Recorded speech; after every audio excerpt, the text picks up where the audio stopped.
శ్రీ మహావిష్ణు పురాణం 26వ అధ్యాయం ప్రారంభం. కండువు వృత్తాంతము. పూర్వము కండువు అను మునీంద్రుడు ఉండెను. ఆయన పరమ నిష్ఠాగరిష్ఠుడు. శ్రీమన్నారాయణుని దర్శన భాగ్యమున పొందవలనని ఆయన గోమతీ తీరమునందు అతి కఠోరమైన తపము ఆచరించుచూ ఉండేవారు.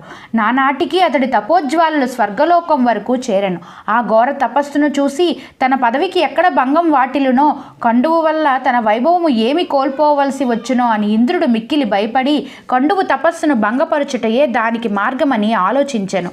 అద్భుత లావణ్య రాశి కోమలాంగనాయన ప్లమోచన అనబడు దేవవేశ్యను పిలిచి కండువు తపస్సును భంగపరచమని పంపెను. అప్పుడు ఆ ప్రమలోచన కండమునిని సమీపించి కఠోరమైన దీక్షయందు ఉన్న ఆయనను చూసి ఎట్లైనా ఇంద్రుని అభీష్టం నెరవేర్చవలసినదని తన రూప లావణ్యాలను, సంగీత నృత్య నైపుణ్యాలను ప్రదర్శింపసాగెను. తన తీయని గొంతుతో